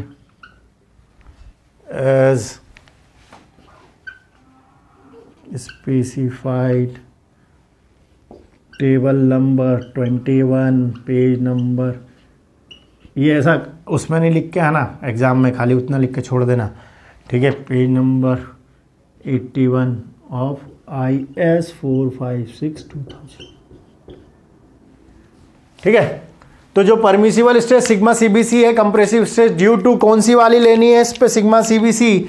वो लेनी है बेंडिंग की, वो किसकी लेनी है? बेंडिंग की। मॉड्यूलर रेशो क्या होता है? मॉड्यूलर रेशो को अगर डिफाइन करना चाह रहे हो तो मॉड्यूलर रेशो मतलब होता है it is the ratio of modulus of elasticity of steel to the modulus of elasticity of concrete. तो कहीं मॉड्यूलर रेशो आपको आ गया तो मॉड्यूलर रेशो को डिफाइन कैसे करोगे? तो मॉड्यूलर रेशो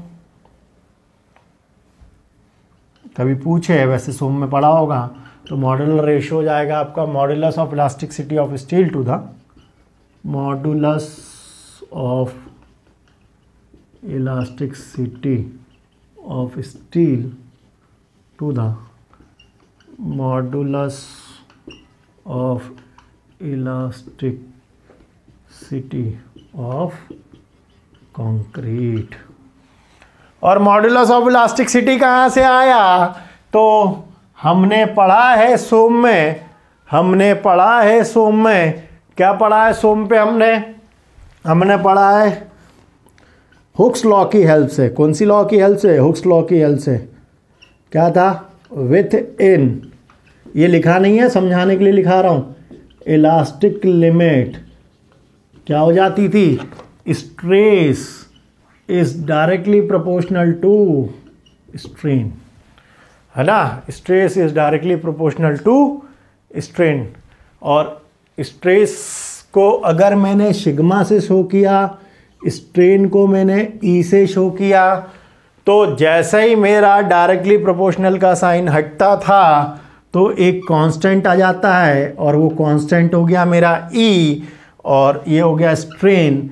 तो मेरा मॉड्यूलस ऑफ इलास्टिसिटी क्या हो जाएगा, अगर मैं कैपिटल ई निकालना चाह रहा हूँ तो ये हो जाएगा stress upon strain, stress upon strain, stress upon strain. तो मॉड्यूलर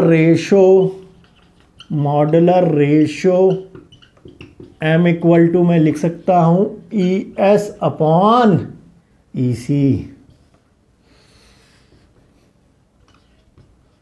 तो ये कहीं पूछा नहीं है लेकिन आपको पता होना चाहिए, ठीक है, यहां तक लिख लीजिए। ई एस अपॉन ई सी, इसको सही से लिख दे रहा हूं। तो पेपर में अगर आपसे पूछे कि वर्किंग स्ट्रेस मेथड क्या होती है, उसके अजम्पशन क्या होते हैं, तो वर्किंग स्ट्रेस का सीधा फंडा समझ में आना चाहिए कि वर्किंग स्ट्रेस मतलब एक्चुअल जो लोड आ रहा है, वर्किंग लोड आ रहा है, उसी पे डिजाइन हो रही है। दूसरा, उस पर अजम्पशन मान के चलता हूं मैं कि जो स्ट्रेस और स्ट्रेन कर्व है वो मेरा लीनियर है। तीसरा, मैं उस पर अजम्पशन मान के चलता हूं कि जो मेरा सेक्शन जो अभी तक पढ़ते आ रहे हैं, भले मैंने बर्नौली थ्योरम पढ़ ली हो, भले मैंने कर्वेचर के लिए डेरिवेशन लगाया हो, भले मैंने कहीं भी सोम या मैकेनिक्स हुई, plane section remain plane before bending and after bending, लेकिन within elastic limit. Elastic limit मतलब क्या हुआ, इलास्टिक लिमिट मतलब मेरा ये हुआ कि अगर किसी बॉडी पे अगर उसकी इलास्टिसिटी की प्रॉपर्टी है, उस पर अगर मैंने कोई फोर्स लगाया तो बॉडी डिफॉर्म होगी, लेकिन जैसे ही मैं फोर्स रिमूव कर दूंगा तो बॉडी अपने ओरिजिनल शेप में आ जाएगी। This property is called as elasticity, है ना। तो विथ इन इलास्टिक रेंज आपका stress is directly proportional to strain होगा, और जो स्ट्रेस स्ट्रेन कर्व रहेगा वो आप लीनियर मान के चलेंगे, स्ट्रेट लाइन मान के चलेंगे, है ना। और हमने पढ़ा इस पे कि जो मॉड्यूलर रेशो है वो modular ratio m equal to 280 upon 3 sigma CBC होगा। और क्योंकि ये वर्किंग स्ट्रेस मेथड है तो यहाँ फैक्टर ऑफ सेफ्टी कंक्रीट की 1.5 लिमिट स्टेट में लेते हैं, यहाँ कितना लेंगे, 3 लेंगे, तो ये ध्यान रखिएगा। तो modular of ratio m equal to 280 upon 3 sigma CBC। और एक सोने पे सुहागा वाली बात ये रहती है कि मैक्सिमम थ्योरी आपको RCC की IS 4562,000 में मिल जाती है, खाली आपको देखी होनी चाहिए। तो जब assumption of working stress method आपसे पूछे तो पेज नंबर 80 खोलिएगा और आपको पूरी की पूरी चीजें मिल जाएंगी। यहाँ एक और चीज आई, परमिसिबल स्ट्रेस। तो नॉर्मल जो स्ट्रेस रहेगी उसमें पार्शियल सेफ्टी फैक्टर से अगर मैं डिवाइड कर दूंगा, पार्शियल सेफ्टी फैक्टर से अगर मैं डिवाइड कर दूंगा, पार्शियल सेफ्टी फैक्टर डिजाइन से अगर मैं डिवाइड कर दूंगा तो वो मेरी कहलाएगी परमिसिबल स्ट्रेस। और वो परमिसिबल स्ट्रेस स्टील के लिए सिग्मा ST कहलाती है और कंक्रीट के लिए सिग्मा CBC। आपकी वर्किंग स्ट्रेस मेथड के लिए पेज नंबर 81 में जाएंगे और देखेंगे। तो एक बार पेज नंबर 81 IS कोड का खोलेंगे, है ना, तो वहां पे आपका लिखा होगा टेबल नंबर 21 परमिसिबल स्ट्रेस इन concrete, clause B 1.3, B 2.1, B 2.1.2, B 2.3 और B 4.2 जहां भी है ये सब वहां लगेगा। और L वैल्यू उसकी न्यूटन में है और मेरे को जनरली बेंडिंग में चलना है क्योंकि मैं फ्लेक्सरल में चल रहा हूं। तो M10 के लिए सिग्मा CBC की वैल्यू 3, M15 के लिए 5। इसका सीधा तरीका बताता हूं, बेंडिंग के लिए निकालना है तो जो ग्रेड ऑफ कंक्रीट में जो स्ट्रेंथ है, जो grade of concrete suppose M10 है तो 10 डिवाइडेड बाय 3, 10 डिवाइडेड बाय 3, तो 10 डिवाइडेड बाय मतलब 3.33 को राउंड ऑफ करा तो 3, या तो ऊपर जाएगा या नीचे जाएगा, 0.5 पे जाएगा या 0 पे जाएगा राउंड ऑफ करके। M15 15 डिवाइडेड बाय 3 तो 5, M20 तो 20 डिवाइडेड बाय 3 6.667 राउंड ऑफ ऊपर की तरफ जाएगा तो 7 लिख दिया। M25 मतलब क्या हो गया, 25 डिवाइडेड बाय 3 तो 8.33, तो उसको क्या कर दिया 8.5 कर दिया, हमारा राउंड ऑफ में 0.5 या 0। M30 तो 30 डिवाइडेड बाई 10 तो ये हो गया, M40 तो 33 पॉइंट कुछ कुछ आएगा। तो ऐसे करके वो 0.5 पे आपका वैल्यू है। और जब आप देखेंगे, क्योंकि यहाँ आप पुराना IS कोड था और जब ये छपा था 2000 में, तो उस केस में M50 ग्रेड ऑफ कंक्रीट तक था, आगे अमेंडमेंट आ गया A2 में ये M55 M60 तक चला गया और उसकी वैल्यू भी वहाँ दी हुई है। फिलहाल तो आपको जो वैल्यू देखनी वो बेंडिंग की देखनी, डायरेक्ट की जब देखनी होगी वो बात अलग है। ठीक है, डायरेक्टली ये 4 से डिवाइड करते हैं और बेंडिंग के लिए 3 से डिवाइड करते हैं। मोटा मोटा मैंने आपको बता दिया, अगर IS कोड भूल जाते हो। जैसे 10 है तो 10 divided by 4 2.5, M15 divided by 4 करेंगे तो कुछ कुछ राउंड ऑफ में 4 पे चले जाओगे, M20 तो 20 डिवाइडेड बाय 4 तो 5 आ जाएगा। तो बेंडिंग के लिए आपका ग्रेड ऑफ कॉन्क्रीट में जो कैरेक्टरिस्टिक स्ट्रेंथ ऑफ कॉन्क्रीट है, जो कंप्रेसिव स्ट्रेंथ ऑफ कॉन्क्रीट है, डिवाइडेड बाय 3 कर दिया तो बेंडिंग की वैल्यू राउंड ऑफ 0.5 के नियर जाएगा या 0 के नियर जाएगा। तो जैसे मैं 10 डिवाइडेड बाय 3 तो 3.33, तो राउंड में करके 3 कर लिया। ठीक है, तो नियर और वैसे अपने को अगर नहीं बने तो ऐसे याद कर लेना है। और सिग्मा ST के लिए मैंने बोला sigma ST permissible stress in steel in, वो उसकी बात करी तो पेज नंबर 82 टेबल नंबर 22 में जाएंगे और ध्यान से देखेंगे तो एक टेबल बनी हुई, इस पर लिखा हो क्लॉज B 2.2, B 2.2.1, B 2.3 और B 4.24 के लिए रहेगा।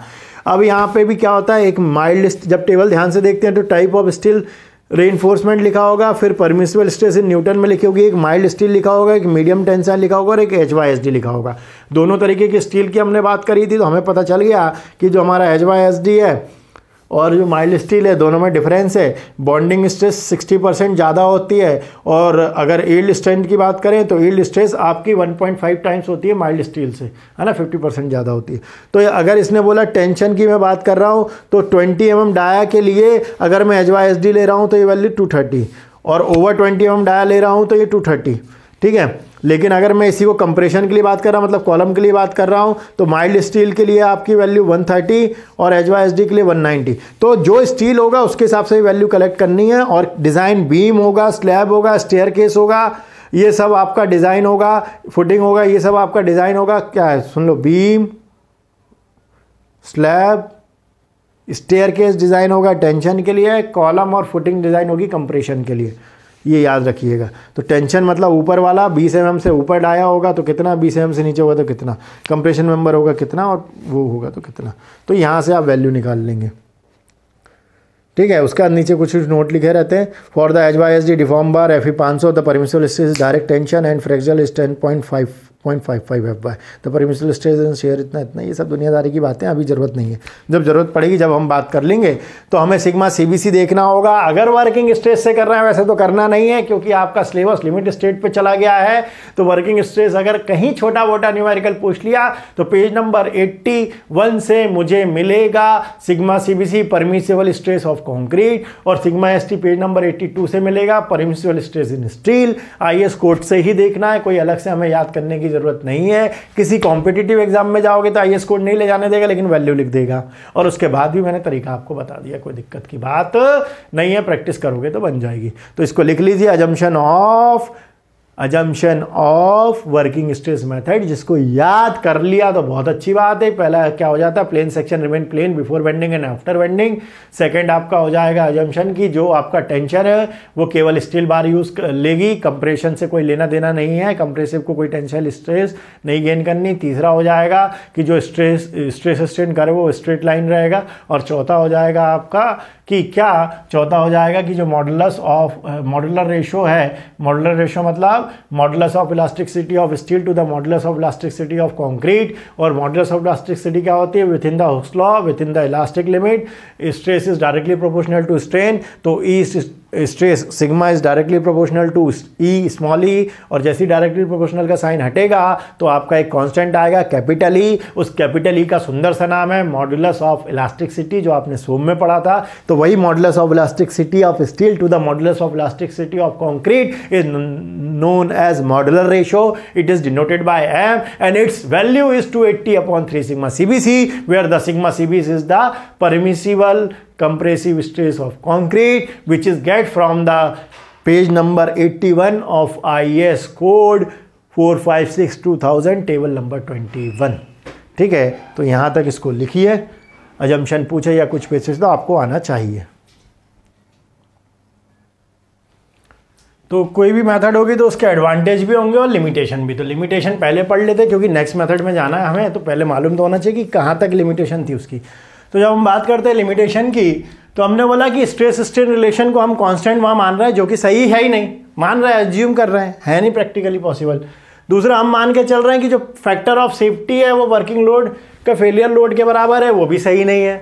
ठीक है, द पर्टिकुलरली इस केस में आपका ये केवल किसके लिए है, इंडिटरमिनेट स्ट्रक्चर के लिए। और ऐसे स्ट्रक्चर के लिए आप जब रीडिस्ट्रीब्यूशन करते हो तो प्लास्टिक हिंज फॉर्म होता है, जैसे आपने टॉस में भी पढ़ा होगा, टॉस 2 में प्लास्टिक हिंज, तो वो फॉर्म होता है और क्रिटिकल सेक्शन बनता है। ये मेथड क्या आती है, इकोनॉमिकल सेक्शन देती है, क्योंकि बड़े बड़े सेक्शन देती है। एक्सपेरिमेंटल मेथड है ना, और आपका लोड पे है, तो उस पर ज़्यादा फेलियर चेक नहीं है, इसलिए सेफ्टी पर्पस के लिए बड़े बड़े सेक्शन प्रोवाइड करते हैं, जिससे ये अनइकोनॉमिकल हो जाती है।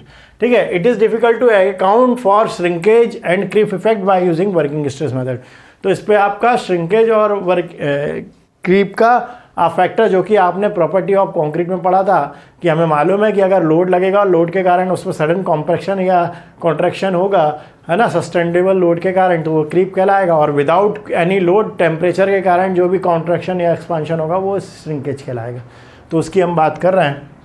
ठीक है, तो वो इस मेथड में इजीली नहीं निकल पाएंगे। साथ ही साथ में इस मेथड पे जो पार्शियल सेफ्टी फैक्टर है नहीं, तो हमें नहीं मालूम कि स्ट्रक्चर आज फेल हो रहा है कि 30 साल बाद फेल हो रहा है कि 50 साल बाद फेल हो रहा है, वो अनसर्टेनिटी है यहाँ पे फेल होने की। ठीक है, एडवांटेज की अगर मैं बात करता हूँ तो सिंपल मेथड रहेगी, रीजनेबली रिलायबल मेथड रहेगी क्योंकि मोटा सेक्शन है। ठीक है, वर्किंग स्ट्रेस लो है इसलिए सर्विसिबिलिटी कम हो जाएगी, ये थोड़ी सी इसमें वो है। और क्या हो गया, as the working stress are low the serviceability requirement are automatically satisfy and this is no need to check them, है ना। सर्विसिबिलिटी कम हो जाएगी क्योंकि वर्किंग स्ट्रेस मेथड है और आप बहुत बड़े बड़े सेक्शन प्रोवाइड करते हैं। तो ये आपकी वर्किंग स्ट्रेस मेथड हो गई। अब इस मेथड में मुझे पता चल गया, सीधी सीधी कहानी है कि factor of safety of material तो ले लिया, लेकिन factor of safety of load नहीं लिया है। तो अब उसके लिए एक नई मेथड इंट्रोड्यूस हुई जिसको हमने बोला लोड फैक्टर मेथड और अल्टीमेट लोड मेथड। पर इसमें क्या बीमारी कर दी, इस मेथड पे इनने partial safety factor of material consider नहीं किया।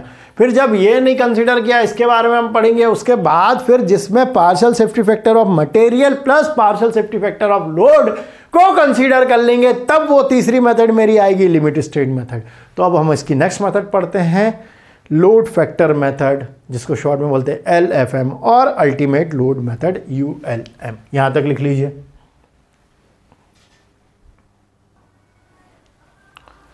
तो हमें मालूम चल गया कि वर्किंग स्ट्रेस मेथड में जो स्ट्रेस स्ट्रेन कर्व को हम स्ट्रेट मानते थे वो ट्रू नहीं है। दूसरा, उस पर हम केवल एक्चुअल वर्कलोड लेते थे, मटेरियल की पार्शियल सेफ्टी फैक्टर कंसीडर कर लेते थे 3।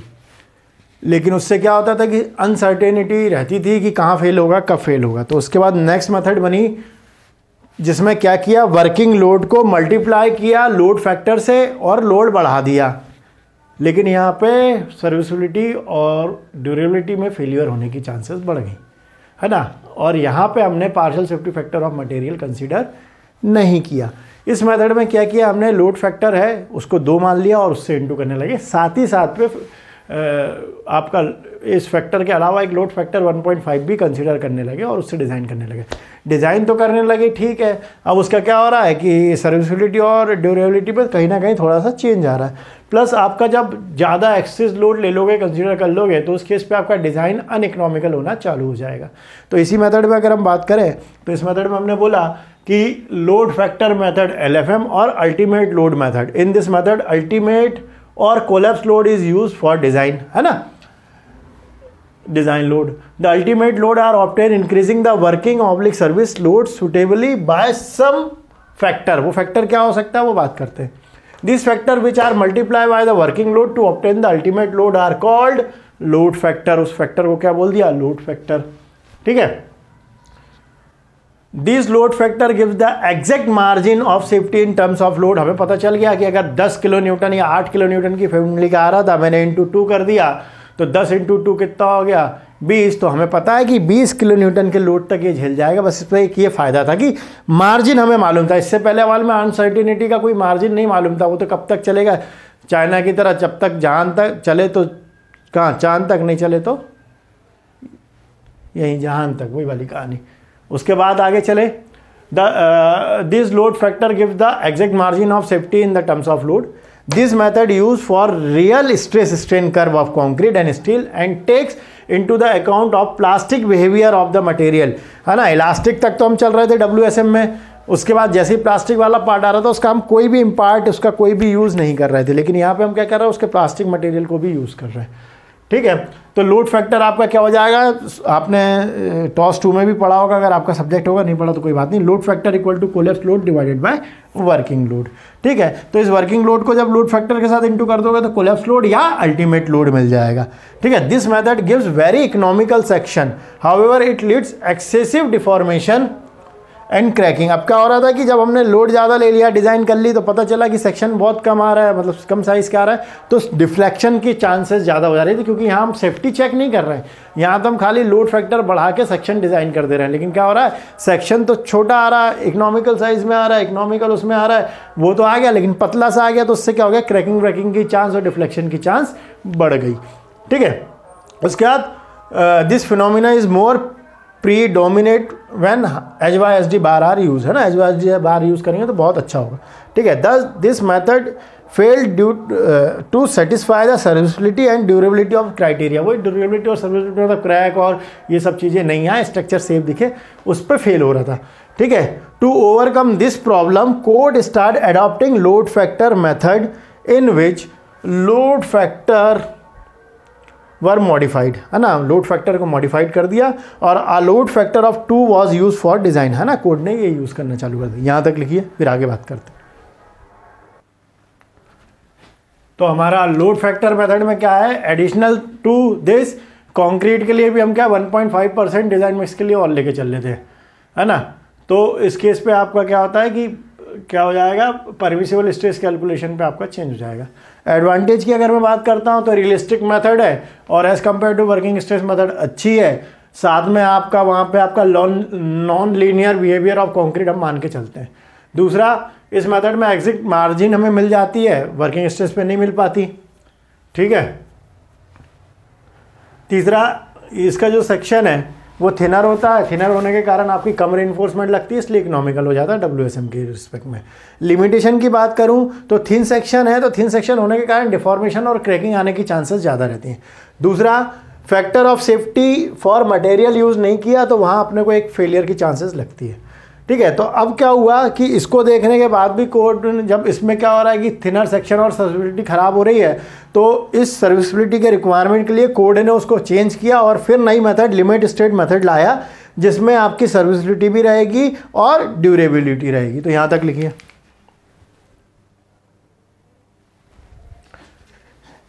ठीक है, ये हो गया। अब अपन इसमें नए मेथड, नए टॉपिक को चालू करते हैं, क्योंकि लिमिट स्टेट से ही पूरा RCC चालू करना है। तो आज के लिए इतना काफ़ी। नेक्स्ट क्लास में हम लिमिट स्टेट मेथड की बात करेंगे, आगे चलेंगे उससे। ये दोनों का डिफरेंस अपने को समझ में आना चाहिए, कहीं पूछता है तो तीनों भी पूछ सकता है, लेकिन इतना हमें मालूम होना चाहिए। यहाँ तक लिखिए।